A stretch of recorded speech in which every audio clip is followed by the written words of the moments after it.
What advice would you give to your younger self? To follow my own path sooner. When I decided to drop out of seminary, that was kind of my parents' path.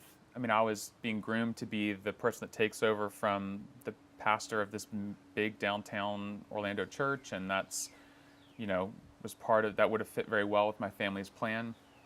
Um, and I remember when I was dropping out literally the week of finals because I knew that if I completed finals, I'd probably go back for another term. But if I dropped out right before finals, no way would I take all those classes again and then take finals again. So it was, I am really burning the boat. And my mom was Miss Orlando. She's Southern Belle. She's very polite and, cordial.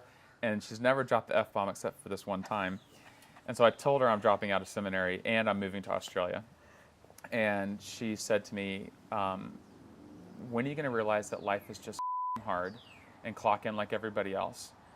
And I sat there stunned on the phone and I just went, you know what? I'd rather die. And I hung up the phone and we'd never argued before. And I went to Australia and for 6 months it was a little rocky between me and my parents.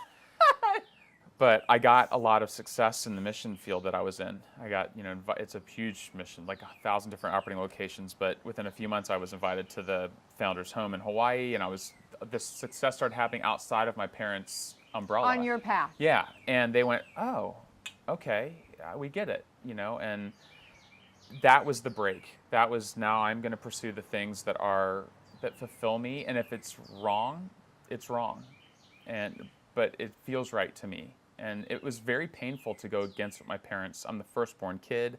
I was the captain of all my teams. I'm the goody two-shoes. So it felt very gut-wrenching to have that split with my parents. But as a young person, I think I was 25, that needed to happen.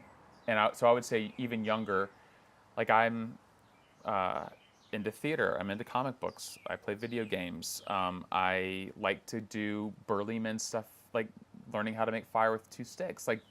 I'm this oddball dude. I'm not a dude bro that wants to watch NCAA football on a Saturday. That's my wife. She loves that. But she's another example. Is that so? Had I done that sooner, I think the things that are uniquely me would have come to me sooner. And so meeting my wife is a perfect example. Like I met her at a party and I got her number. And I told my mom, and she's like, well, you should call her. I'm like, yeah, industry standard, you need to wait 4 or 5 days. Like, she'll think I'm too interested. And she's like, well, do you want to call her? And I was like, yeah. And she's like, well, then do. And if it's not right, she won't dig it. And I was like, okay, good point. So I called her the next day. And that was kind of following the mission life and I've made this break going, I need to do the things for myself that are fulfilling for myself and stop apologizing or asking permission.